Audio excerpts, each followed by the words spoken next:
In this video, I'll show you how to replace the blend door actuator in a 2008 through 14 GMC Acadia, Buick Enclave, or Chevy Traverse. It's located right behind this panel.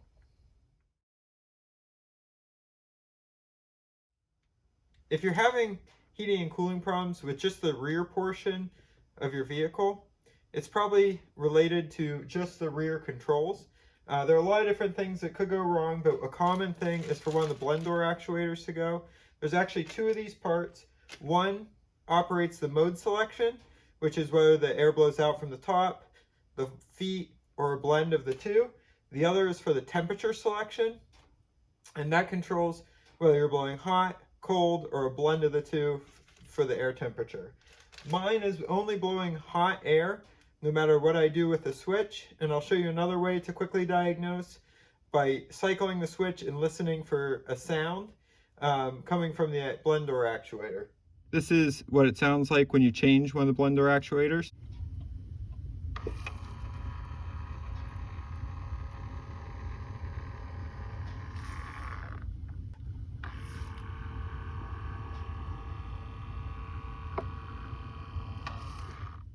To replace these, we're going to need to take out this panel here.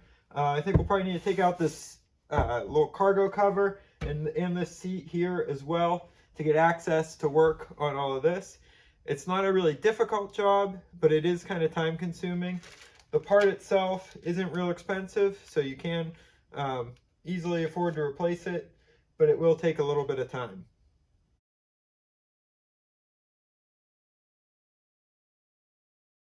To remove this cover, pull it up and it goes into its normal opening position. If you just keep going, it'll pop off the hinges here and here. When it's time to reinstall it, you put it back in place and you just push down really hard on both sides to snap it back on. To remove this panel, there's 3 bolts, 1, 2, 3, with a 13mm socket. I'm going to loosen them up with a ratchet and then use my impact driver to remove them the rest of the way.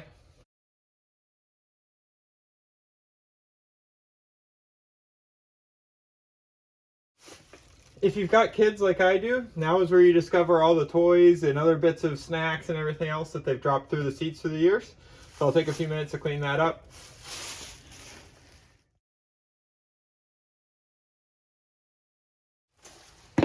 The next step is to remove this seat on this side.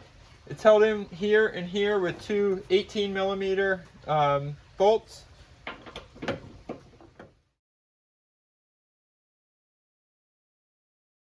Now the seat can be removed.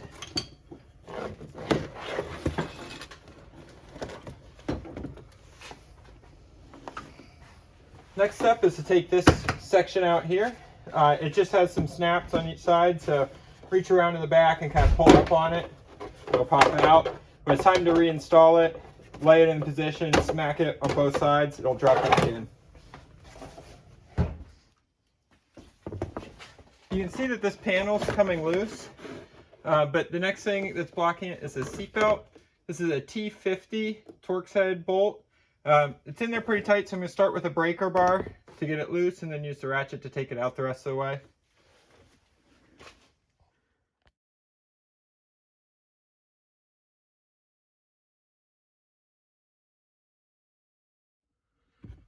I'm going to remove this. There's a bolt holding in back there.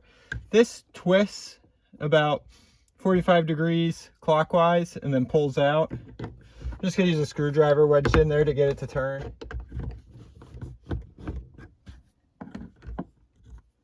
What's down in there is a 7mm hex head, so I'm going to use a small ratchet to get that loose. We also need to get this cup holder popped out, so I'm going to grab in the front and kind of pull up on the seam. The next spot holding this panel is a 7mm screw back in there, so I'm going to use a deep well socket and extension to get all the way down in there. This one isn't very tight, so I don't even need to put the ratchet on it. There's the screw.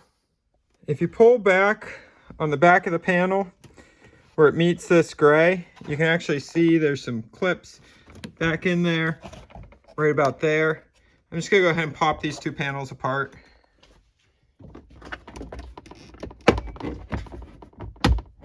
This little airbag piece is on a little clip. I can push it loose from the back. There's another 7mm up there that needs to come out.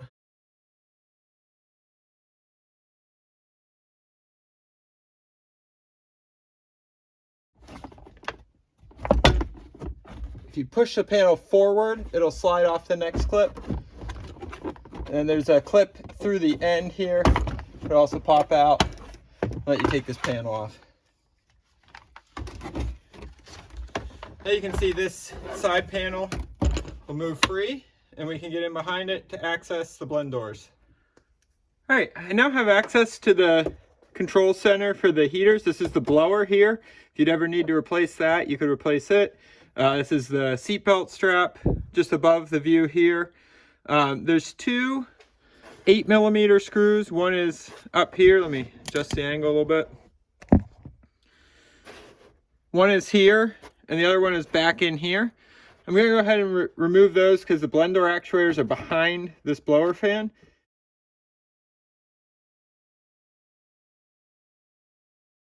I was able to work this top piece of duct off, but I still don't have enough slack to get this moved free. So I'm going to remove this screw over here.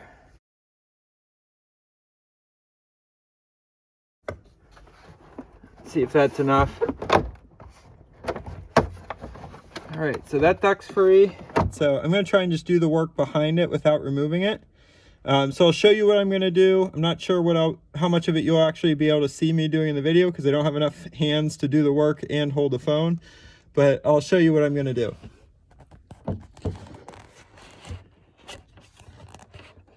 Back in here, you can see the two actuators. This upper one does the location the air comes from. This bottom one down here with the red wire harness here. This one does the temperature of the air. This is the one I need to replace. There are, I think, 3 gold colored screws on each of the blend door actuators and a wire harness. So disconnect the wire harness, remove all 3 screws. It's a T20 Torx head. I've got a T20 Torx and some bits, so I might end up putting those into a ratchet to get in here at the right angle. Luckily, they're not in here real tight, so they shouldn't be too hard to remove, but kind of an awkward location to work. When working with these wire harnesses, don't mess with the red clip. It's to hold the wires in. To remove the wire harness, just use this black spring-loaded clip on the back to release it.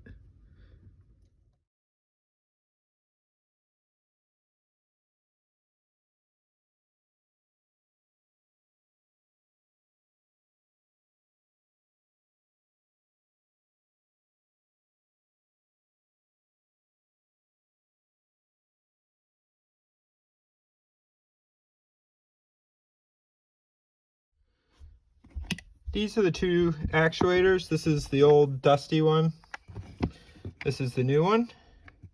On this one, you can see it's lined up. The groove here is lined up in the middle position. On this one, the groove is moved to the right. The blend door actuator will come aligned centered.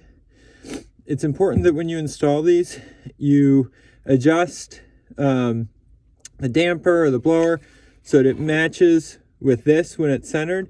If you put it in or connect it to power before you have it locked in place, you can run into a problem where these will spin inside and go too far. They'll index too far out of place and then they'll stop working. So make sure you get these attached, properly positioned, and then connect the power. So I'll work down in here and get the blend door rotated in the right place with my finger, and then try and get it lined up with the flats, lined up with this, and then get it, once I have the flats on, rotate the actuator into place and attach the screws.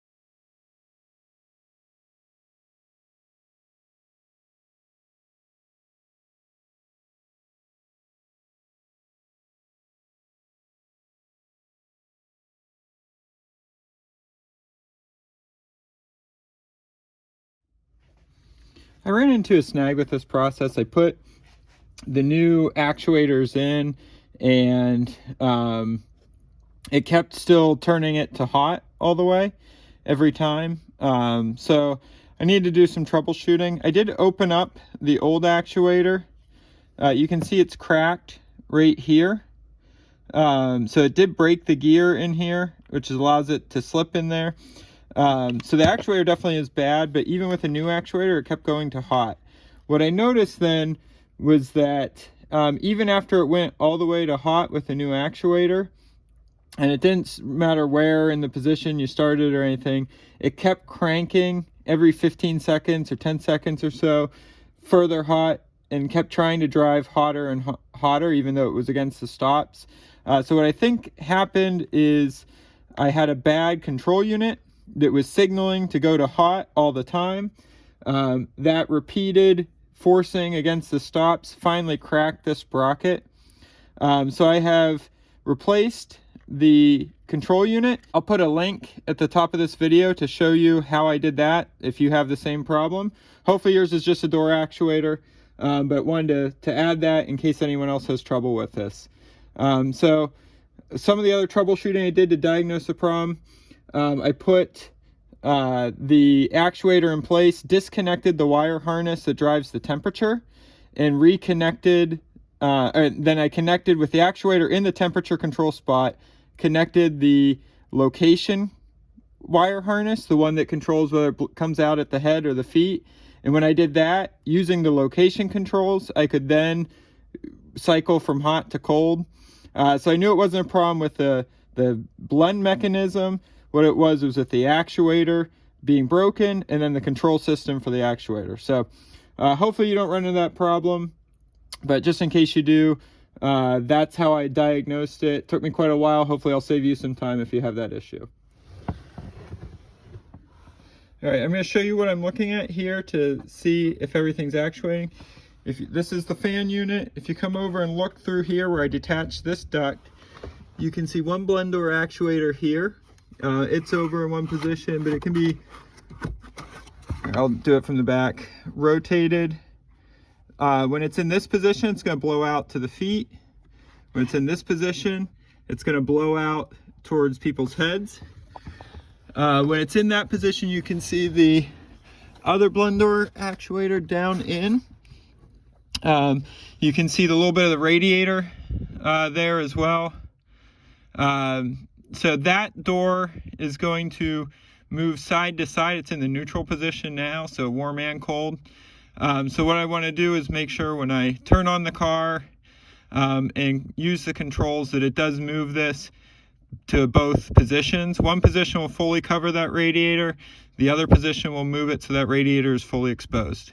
So it seems like a lot of people are fine after they replace the actuator. On mine, it kept going over to hot, so I needed to recalibrate the HVAC system.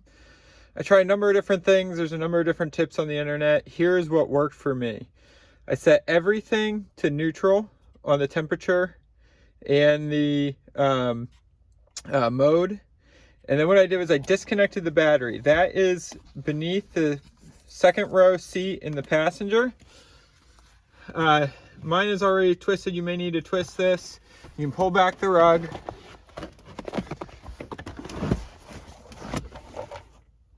And this is the door to get into the battery. You need a Torx T20 to remove this screw here.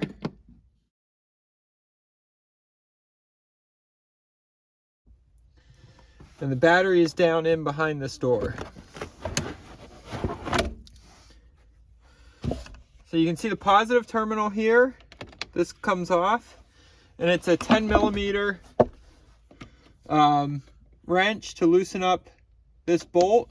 Now I'm using something with an insulated handle. Just be careful, you don't want to touch the hot and the metal parts of your car because you don't want to get shocked. So I'm using something with a rubber handle to get that off, and then the terminal lifts off. I'm not going to take it off right now because I already did my calibration. I don't want to go through that again. But once you have that off and the battery disconnected, next you're going to need to remove the fuse panel, and you need to get the fuse for the HVAC. To remove that, there's a couple clips you push in here and here, and this pops off. I already have mine loose. And this right here, this 30, is the fuse for the rear HVAC. It's marked in the back of the panel which one it is. Rear HVAC 30, you can see there. That's one you want to pull. There's a pulling tool located right here in the fuse box. You pull it out, you grab here, pinch down below, and pull out.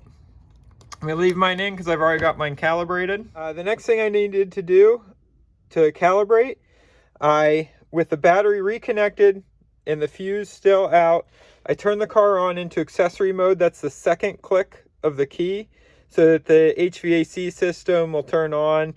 It's basically like it's running, except the engine isn't running. That's not the first click, which gives you things like radio.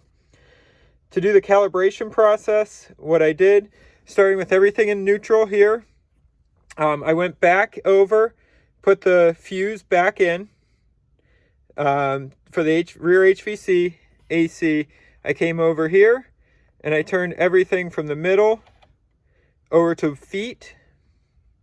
And I went back and I could watch the blend door actuator slowly actuating and sealing off the box, the part I could see. I did it in steps and then stopped when it got to the right position. I then went all the way over to where it would blow in the head, and it slowly incremented and opened the door back up until it got to its stop. At that point, I came back over and moved it. It went back across, moved it back, put it in the middle. Everything seemed to function properly. The next step, so that I could see what was going on with the temperature blend door actuator, I moved this one all the way to where it blows on the head. That'll let you see down into the blend door actuator for the temperature mode. This one I moved to cold first, and it slowly incremented into the cold position. What it had been doing earlier was going back over to hot every time. So I think it needed the reset to help it find the right position. Once I watched it increment over so I could see the hot air radiator, and it stopped, I came back up, moved it all the way to hot, and watched it slowly increment over the other way. And then stop. I came back, went to cold. It moved back over to cold like it should. Put it back to hot, went where it should. Set everything back to middle. Turned the car off, replaced the fuse cover, and replaced the battery covers. And then it's time to start reassembling everything.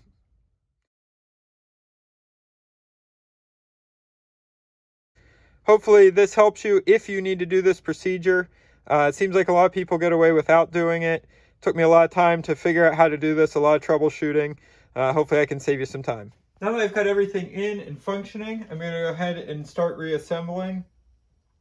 Putting everything back in. I'm going to start putting this back in place. There's a couple screws that hold it in. Reattach the ducts, and then start putting body panels in. One thing I want to point out, there's a metal protrusion off of this body panel. I hit my head on it a couple times. Wrap a towel or an old t-shirt or something around it, because it's pretty hard and got pretty pointed on the corner. It's got me pretty good at one point. So just a suggestion, something I learned the hard way along the way. So I'm going to go ahead and get it put back together.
I hope you found this video helpful. Some of the tools I found the most useful during this repair were a pair of star bits.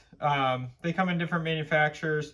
These ones are from Harbor Freight. I'll put a link to in the description of the video to a tool like this.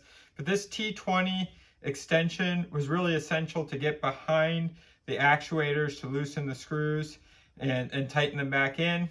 You could roll it in your fingers a lot better than you could a short Torx bit. The other thing they found helpful on a few of those screws was a little ratcheting driver like this. It's kind of like a ratchet but without a handle, so you spin in your fingers. It connects to these like this, so it lets you get on with a little more torque than if you're just using the socket, but doesn't take up all the room of a wrench. I'll put a link in the description of this video to tools like these. If you found this video helpful, give me a thumbs up and tell me about it in the comments. You can also ask your questions there and I'll try to answer all of them the best I can. Don't forget to subscribe to my channel for more helpful tips. Thanks.